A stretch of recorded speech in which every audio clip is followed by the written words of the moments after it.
to their fourth Super Bowl. A lot of Ram fans in That's a special hot feeling, Atlanta. but in 2 weeks it's even better. No question. It is. Jared Goff, 3 yards shy of a 300-yard game. Run game wasn't quite there, but they had some big ones when they needed it. C.J. Anderson with 44, and Aaron Donald in that Rams defense deserves a ton of credit for keeping the Saints to just 23 points in this game. Afterwards, our Steve Weich caught up with the Rams, number 99. Just your feeling right now, you guys close out, you're going to the Super Bowl. You've been through a lot with this club. Now you're going to the ultimate shot here. What about that? Hard work pay off. We came a long way. Stayed together, played together as a team, and finished strong, man. That's what it's about. We're going to the Super Bowl. What about the way the defense really pulled it together? You get down 13-0, you shut them down, you get the interception late to swing it to give your offense a chance at the end. Everybody flying around, making plays, staying together, and we finish this thing strong. Great team win. When you come into an environment like this and you pull out this type of victory, how does that make you feel going to the Super Bowl? Feel great. You know, it's us against everybody else. We'll come back. You know, we owed them. They got us last time, but we got them when it counted. So that's what all that matters. It is indeed all that matters. And take a look at the Rams in the first quarter. Just 15 total yards. They had 0 first downs. At that point, the Saints had already had 7 first downs.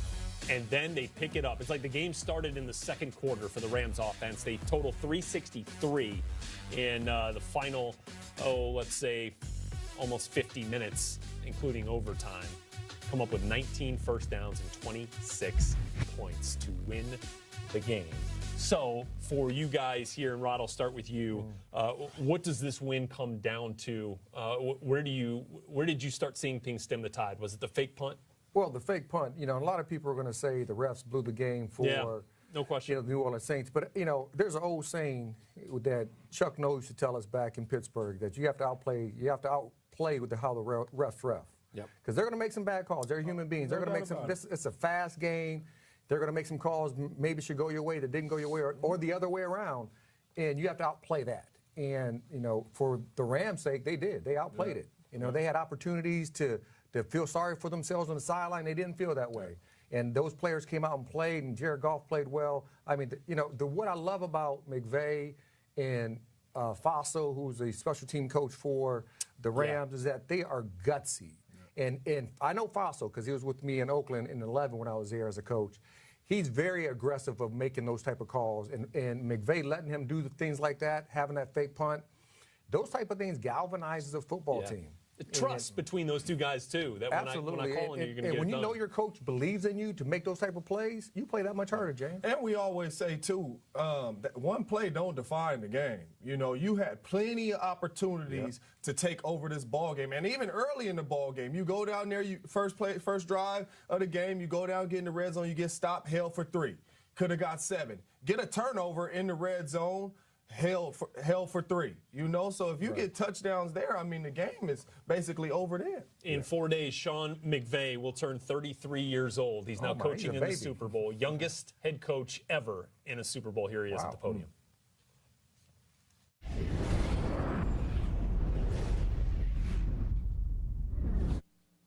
Obviously, it's a disappointing way to lose a game. Frustrating, you know, just getting off the phone with the league office. They blew the call, and man, there were a lot of opportunities, though, but that call puts it 1st and 10. We're on an E3 plays, and it's a game-changing call, and that's where it's at. So it's disappointing. Credit the Rams. They made enough plays, though. They won the game. The kicker made some big kicks, but for a call like that not to be made, man, it's just hard to swallow, and then to get a phone call.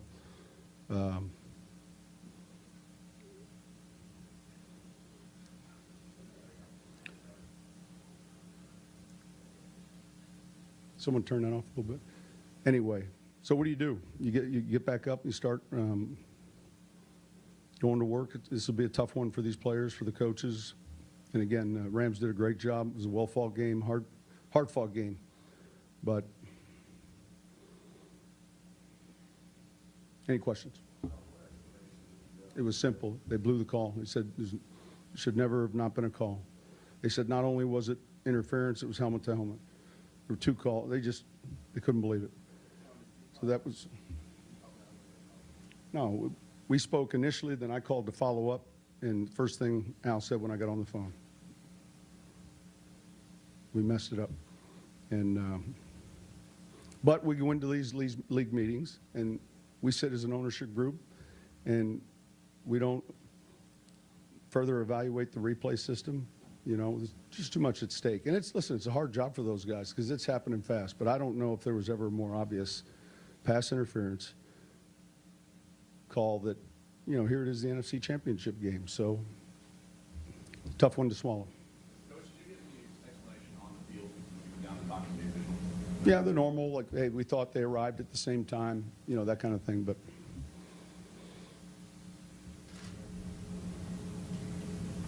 Sean, how much did you have to adjust your play call after Hill went out?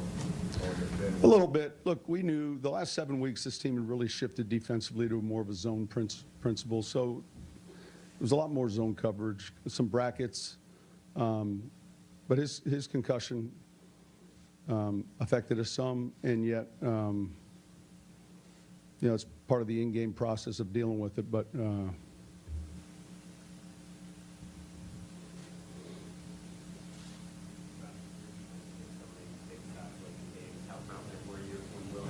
listen, they played well. They played well. I mean, our team played well enough to win the game. We should have. It was clear when that call was made, you read your lips. That was a Super Bowl call. How do you get over this? Listen, it's tough to get over it. My problem with it was I just don't know if we were playing pickup football in the backyard, the team that committed the foul. I mean, it was as obvious a call, and how we can, two guys can look at that and come up and arrive with their decision. And it happened though, so you can't dwell on it.